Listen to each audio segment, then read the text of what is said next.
మీ credit card బిల్లును ఈఎంఐగా మార్చుకునే చిన్న నిర్ణయం మీ సిబిల్ స్కోర్ను తగ్గించేస్తుందా లేదా పెంచుతుందా? ఈ ఒక్క విషయం తెలుసుకోకపోతే రేపటి లోన్లు, హోమ్ లోన్ ప్లాన్లు, వాహన కొనుగోళ్లు అన్నీ ఆగిపోవచ్చు. ఇప్పటి డిజిటల్ ప్రపంచంలో క్రెడిట్ స్కోర్ అనేది మన ఆర్థిక నమ్మకతకు ముఖ చిత్రం లాంటిది.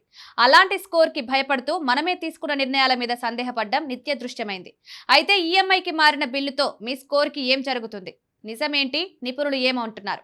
క్రెడిట్ స్కోర్ను తాకకుండా బిల్లును స్మార్ట్గా ఎలా చెల్లించాలో తెలుసుకుందాం. క్రెడిట్ కార్డుల వినియోగం అనే మాట వినగానే మనకు అమెరికా లేదా ఇతర వెస్టర్న్ దేశాలు గుర్తొస్తాయి. కానీ ఇప్పుడు ఈ ట్రెండ్ మన దేశానికి చేరిపోయింది.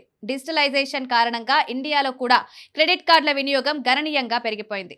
గతంలో కంటే ఇప్పుడే బ్యాంకులు, ఫైనాన్స్ సంస్థలు ఎంతో సులభంగా ప్రజలకు క్రెడిట్ కార్డులను జారీ చేస్తున్నాయి. ఈ క్రమంలో ప్రజలు డెబిట్ కార్డులు వాడడాన్ని తగ్గించి యూపీఐలతో పాటు క్రెడిట్ కార్డులపై మొగ్గు చూపుతున్నారు. కానీ సమస్య ఎక్కడ ఉంది అంటే చాలా మంది అవసరాలకు మించిన ఖర్చులు చేస్తూ చివరికి బిల్లు చెల్లించలేక తడబడుతున్నారు.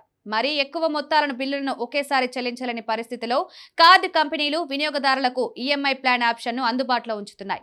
ఈ ఎంపిక ద్వారా వినియోగదారులు తక్షణ భారం నుండి ఉపశమనం పొందవచ్చు. అయితే ఈ బిల్లును ఈఎంఐగా మార్చుకుంటే క్రెడిట్ స్కోర్కి నష్టం జరిగితే అనే సందేహం చాలా మందిలో ఉంది. మీరు బిల్లును ఈఎంఐగా మార్చుకుంటే కేవలం క్రెడిట్ స్కోర్ తగ్గదు. ఎందుకంటే క్రెడిట్ బ్యూరోలు మీరు చెల్లింపులు చేస్తారో లేదో అనే విషయాన్ని ముఖ్యంగా గమనిస్తాయి. సకాలంలో ఈఎంఐలు చెల్లిస్తూ ఉంటే మీ స్కోర్కి నష్టం ఏమాత్రం ఉండదు. కానీ ఒకవేళ ఈఎంఐ చెల్లింపుల్లో మీరు విఫలమైతే మాత్రమే అప్పుడు క్రెడిట్ స్కోర్పై ప్రతికూల ప్రభావం పడుతుంది. ఇక ప్రయోజనాల విషయానికి వస్తే పెద్ద మొత్తాల బిల్లును చిన్న చిన్న మోస్తరైన వాయిదాలుగా చెల్లించడం వల్ల ఆర్థిక ఒత్తిడి తగ్గుతుంది. తాత్కాలిక నిధుల కొరత ఉన్నప్పుడు ఈ ఎంపిక ఎంతో ఉపశమనంగా ఉంటుంది. కానీ ఇది వడ్డీతో పాటు ప్రాసెసింగ్ ఫీజుతో కూడుకుని వస్తుందన్న విషయాన్ని మర్చిపోవద్దు.